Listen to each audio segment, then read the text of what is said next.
ইনজুরিতে থাকা মেসির বার্তা সতীর্থদের উদ্দেশ্যে। বাগড়া দিয়ে বসেছে ইনজুরি, খেলার কথা ছিল তারও। লিওনেল মেসি মাঠে না থেকেও যেন দলের সঙ্গেই ছিলেন। আর্জেন্টিনা তাণ্ডব চালিয়েছে ব্রাজিলের বিপক্ষে বুয়েন্স আইরেসে। সেটি নিয়েই উচ্ছ্বাস প্রকাশ করেছে ইনস্টাগ্রামে দুটি স্টোরিতে আর্জেন্টিনা কিংবদন্তি লিওনেল মেসি।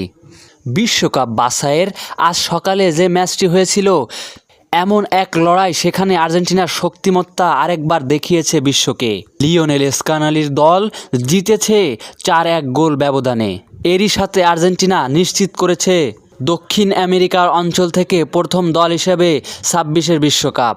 এছাড়াও বড় হারের ব্যবধানে 21 পয়েন্ট নিয়ে আশঙ্কায় রয়েছে 5বারের বিশ্ব চ্যাম্পিয়নরা। এছাড়াও ম্যাচটিতে গোল করেছিল Julian Alvarez, Enzo Fernandez, Alex Mac Allister ও জুলিয়ান সিমিনিও। ব্রাজিলের হয়ে 1 গোলে ফেরান ম্যাথিউস কুনিয়া। এমন দাপুটে জয়ের পর সতীর্থদের উদ্দেশ্যে মেসি বলেন, দারুণ খেলেছো, ইট আপ।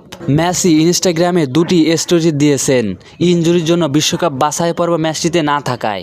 একটিতে দেখাচ্ছে দর্শকরা উল্লাস করছে, অন্যটিতে আইরেসের মনুমেন্টাল স্টেডিয়াম। এই ছবিতে লিওনেল মেসি কয়েকটি ইমোজিও ছুড়ে দিয়েছেন।